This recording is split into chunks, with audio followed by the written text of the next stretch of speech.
Bonjour, je suis Damien Morato, je fais un bac SSVT et je suis dans le groupe C2. Bonjour, je m'appelle Emilien Sicre, j'ai fait un bac SSVT, je suis dans le groupe C2 et nous allons vous présenter le TP du moteur asynchrone. La plaque signalétique du moteur indiquait qu'il fonctionnait avec une fréquence de 50 Hz. Il avait trois phases. Euh, Sa tension en triangle était de 220 volts et de 380 en étoile. Sa puissance maximale est de 0,37 kW et sa vitesse est de 920 tours par minute. Donc pour déterminer la connexion des enroulements sur la plaque à borne du moteur, nous avons utilisé un ohmmètre dont nous avons mesuré entre deux bornes. Nous avons trouvé ZW, XU et YV. Tout d'abord, nous avons branché le moteur en étoile en connectant les X, Y et Z. Et nous avons relevé une valeur moyenne entre les trois enroulements de 140,4 ohms. Dans un deuxième temps, nous avons connecté le moteur en triangle. Pour cela, il suffisait de brancher Z et U ensemble, X et V ensemble et Y et W ensemble. Nous avons mesuré la résistance entre enroulements pour une valeur d'environ 46,8 ohms. Du coup, le moteur en étoile absorbera probablement le plus de puissance électrique car sa résistance est supérieure à celle du triangle. Ensuite, en hors tension, nous avons branché deux voltmètres pour mesurer la tension efficace entre une phase et le neutre et entre deux phases. Dans la tension efficace entre la phase et le neutre, nous avons trouvé une valeur d'environ 235 volts. Et entre phase et phase, la tension efficace était d'environ 440 volts.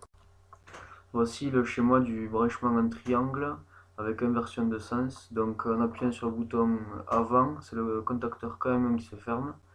Et en appuyant sur le bouton arrière, c'est le contacteur KM2. Pour inverser le sens, donc avec le contacteur KM1, nous n'avons pas permuté de phase, alors que pour le contacteur KM2, nous avons permuté deux des trois phases, ce qui permet d'inverser le sens de rotation. Pour le câblage, nous avons relié les trois phases au secteur et le neutre au moteur.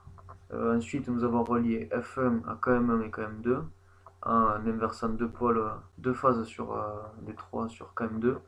Et nous avons relié KM1 et KM2 à F2. Puis nous avons relié l'armoire électrique au moteur asynchrone.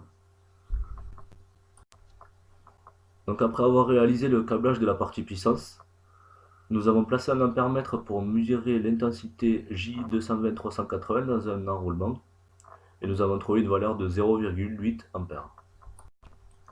Après avoir mesuré l'intensité J du montage en triangle sur un réseau 220-380, nous pouvons déterminer l'intensité I du réseau 220-380 sur un montage en étoile en divisant par racine de 3. Nous trouvons une valeur de 0,46 A.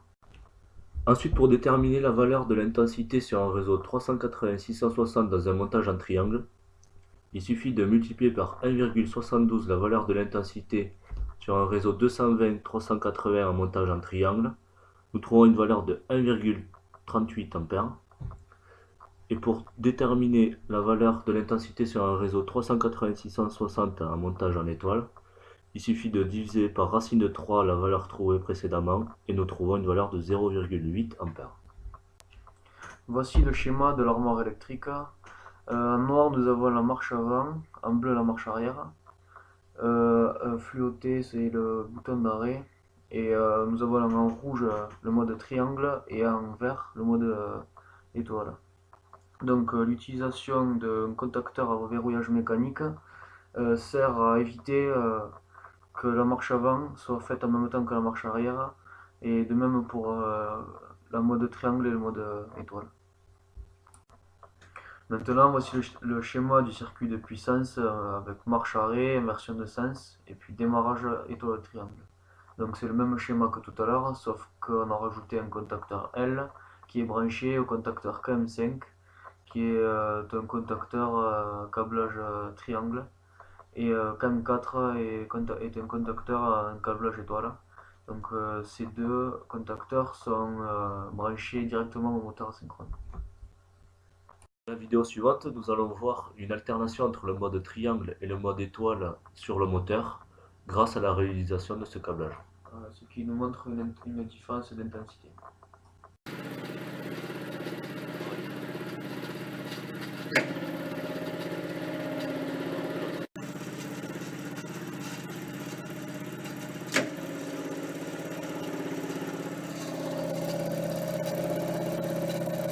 Merci de nous avoir écoutés. Bonne journée et bonnes vacances.